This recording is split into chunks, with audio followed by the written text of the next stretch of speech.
Hi and welcome back to our lessons on management concepts. I'm Dr. Amanda Daly and today's topic is leadership. The lectures in this topic will be divided into three parts. Firstly, we'll start off with exploring what leadership is before we move into looking at the concepts and the theories of leadership. And in the final mini lecture, we'll look at the current issues of leadership. As you view the lecture recordings, you'll see various photographs of famous world leaders, particularly leaders in the 20th century. So let's start with Nelson Mandela, who once said that there's no passion in playing small, settling for a life that is less than the one you're capable of living. So what he's saying is that leadership is about fulfilling your capability. It's about fulfilling the potential you have and becoming greater than you've been in the past. Now, as you would have seen in your previous lecture recordings in this course, we'll be dividing the content up into various sections, and those sections are represented by learning icons, which are useful for you when you're studying for the exam and when you want to get hold of the key concepts. Similarly, the course has been broken up into various topics. And let's have a look at where we are now. We're in the very last of our functions of management. And in the third and final section of the course, we're moving into looking at management and its context. But for now, let's get into leadership. So as I mentioned in the first slide, we're going to be asking the very simple question in this mini lecture: what is the nature of leadership? And Dwight D. Eisenhower, he was a famous leader in the Second World War era. He became a US president. And he was the Supreme Allied Commander of all the forces in 1944, just before the invasion of Normandy. And he said that leadership is the art of getting someone else to do something you want because they want to do it. So leading in the context of the four functions of management is about inspiring effort. It's about building enthusiasm to maintain momentum, and it's communicating a vision. So you'll notice that these aspects of leadership are about emotions, and that they connect with the various objectives that we set out in planning. So setting up who will be involved in planning the direction of the organisation. The organising aspect, where we're creating those structures so that people can achieve those objectives, and the controlling so that we can be sure that we're getting there. To succeed as a leader, you need interpersonal skills. You need to be able to communicate with a range of different stakeholders, to be able to motivate others, work in teams, and deal with change. Leadership is a key issue or a key focus in organisations today, but there are lots of challenges for leaders. They've got increasing time pressures that they have to achieve things in, much shorter run times. Their expectations is to get things right the first time. And while they're supposed to be focusing on the long term, their success is really measured on the short-term objectives and short-term outcomes. So when we talk about leadership, it's important to think about one aspect, which is visionary leadership. So vision is a term that we use generally to describe a picture of the future. So leadership, or visionary leadership, is bringing that picture of the future into the present and showing people in an organisation how they can be involved in helping the organisation to get there, that they can achieve that picture that they've created. And in order to be a visionary leader, there are 5 principles that we have to follow. The first is that we have to challenge the process. This means that we have to inspire people towards seeing that there's a new way of doing things. The same way that we've been doing things won't necessarily help us get to that picture of the future. So if you might have met people who don't accept the status quo, they're willing to move things along in an organisation, to challenge people to move from where they are and to challenge people to do things in a different way. So that's what challenging the process is about. The second principle is showing enthusiasm. So Eisenhower was a great example again, where he emphasised this in his leadership style. He made it a point of going around to all the soldiers who were involved in the D-Day invasion in the Second World War, and he went to different camps where they were located and different ships. And he didn't give a big speech in front of the group, but he encouraged people to get around him, to connect, showed some personal interest in them. And that was part of showing that enthusiasm, to connect with them on that emotional level and get the enthusiasm to get things done. The third and the fourth principles of visionary leadership are closely connected. So a visionary leader helps others to act. They understand that it's not something you can achieve by yourself. So you have to work through others so you're able to help the people to make the right actions and embody the organisation's future. So it's about sort of setting that pace, and if we use that phrase, it's a leader is walking the talk. So they're not just, they're setting the example, they're not just saying what should be done. And the last point is about celebrating achievements, about achieving the vision and helping the organisation reach the future, but acknowledging what's been done. So it's a good way of doing it is dividing up the achievements. So looking at the steps that are needed to get there and celebrating each of those milestones when they've been achieved. So that's part of leadership that we need to do in order to maintain that momentum and to achieve the vision that's been set before us. So leadership is also about exercising power, and we need to turn that power that we have into some kind of influence. There are 5 sources or 5 bases of power. So we're going to discuss each of these and look at how we can use that power and turn it into influence. You can see them summarised quite nicely on this slide.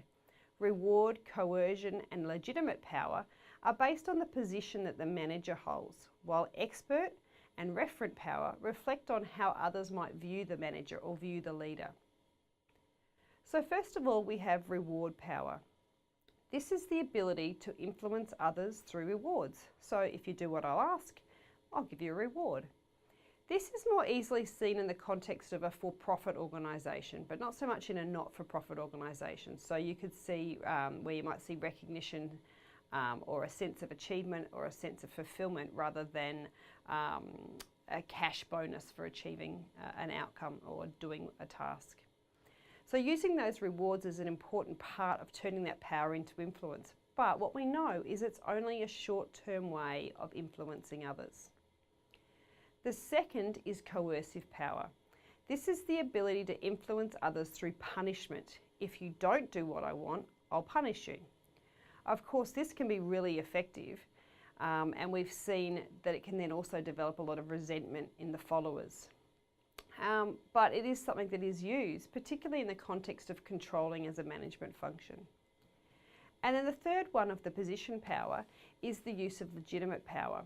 We'll influence others through the authority, because I'm the boss, I'm in this position, so you have to do as I say or as I've asked. And although this is a fairly thin kind of statement and a shallow way to influence others, it is a legitimate source of power for a leader. Another 2 sources of power or bases of power is what we define as a category of personal power. So expert power is the ability to influence others through special expertise so that other people recognise your knowledge, understanding and skills, and therefore they attribute to you a degree of power. This is particularly useful when we move that from that position of being a line worker into some kind of supervisory capacity. So remember those management skills and where they stood in relation to the levels of management that we're at. At the beginning of our leadership experience, we often find that this is the area of expert power becomes really important. As you lead larger organisations, your skill related to the actual work that's being done in terms of production and services and goods tends to be even more marginalised in a smaller area because of the range of skills that's required in the organisation. So while this is a useful approach of power, it won't necessarily maintain you throughout as you grow in terms of your leadership areas of responsibility, particularly in terms of the organisation size. There's also referent power, and this is the ability to influence others through identification that as people admire you, they want to identify positively with you. To some extent, they want to be like you, or they want to be in the group that you represent. So this power is derived perhaps from your charisma or the degree of interpersonal attractiveness. So again, this is something that is being used very effectively by many leaders, but we don't just have that charisma alone. It's not necessarily going to lead the organisation in a positive direction. It is important, however, as part of a leadership style. So as we turn this power into leadership, into influence, we realise that the first group, those first bases of power, will only lead to some sort of temporary compliance. So that means it requires the presence and the continual input of the leader in order to be effective. Position power alone is insufficient usually to achieve the needed influence and sustain that needed influence. And the use of expert and referent power creates more of an enduring influence. It creates commitment to the organisation and sometimes to the leader. So all of those things are relevant and are important. Personal power and the basis of expert and referent power often make the difference between leadership success and mediocrity. And there are many mediocre leaders in the world today. Now, some of the things that we need to consider as well is that there are limits around the degree of true influence, and this depends to an extent on the follower. In order for followership to be effective, then the follower truly has to understand the directive that's been given, and this means a complete comprehension, usually not just of what's been asked of them in terms of the task, but also in terms of the intent of the leader and the responsibility that's going to be involved. The follower has to be capable of carrying out the directive. Otherwise, in fact, the directive itself may lead to disencouragement in the follower because they feel inadequate. And it actually has the opposite effect of what's intended by giving a directive. The person has to believe that the directive is in the organisation's best interest. It's not just for the benefit of the leader, or it's not just to support the leader in their position, but effective followership means that the follower believes the directive, the instructions, will help the organisation reach the vision. And the follower has to believe that the directive is consistent with their own personal values. So that's that process of being asked to do something or in being involved in something that goes against our values. We call that cognitive dissonance. We might also sometimes call it value conflict. So if there's a position that's in power and they've asked you to do something that just doesn't fit well with you, you're not going to perform at your best, or you might actually cause some damage if you believe that you're doing something that's not quite in line with your own values. It might sort of cause some internal conflict. Another thing to think about that leadership is often associated with is empowerment. It's the process by which managers enable others to gain power and influence. It's sharing the power that we have and allowing others to have a degree of influence. This is particularly important as we lead larger organisations. We're responsible not just for leading a group of supervisors, but then we're responsible for leading a group of middle managers. So empowerment enables and allows people to act independently and feel more adult in their work activities. It means that we're giving them responsibility and we allow them to follow through with that responsibility and not have to give them detailed instructions step by step of what to do. A manager who empowers others tends to gain power themselves through a high-performing work unit or the positive relationships that build that referent power. So as you give your power away, it tends to come back because you're empowering others, particularly when that performs well and your decision to empower others can earn you recognition and praise as a leader because of the results that the team can achieve. So, how do we empower others? Well, it's really important to get people involved. And we spoke about getting people involved in the process of planning. We've looked at how it's important to get people involved in the process of developing control systems and in organising. So there's all these levels that when we operate those different management functions, we can get people involved rather than us doing it ourselves and having all the ideas and just telling other people what to do. A good leader can create an environment of cooperation and information sharing. It's once the people in the organisation are afraid of sharing information or afraid of sending any information upwards, your leadership effectiveness is really under question. You're not utilising the people under you effectively if they're afraid of sharing information with you above. In fact, if we go back to Eisenhower again, he said that we shouldn't confuse informed dissent from subversive actions.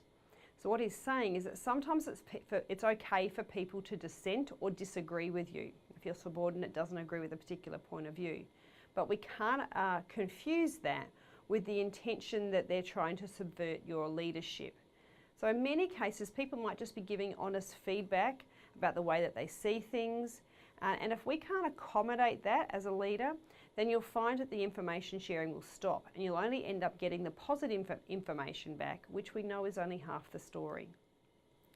So to empower others, we have to encourage initiative. We have to encourage knowledge use and people making their own decisions.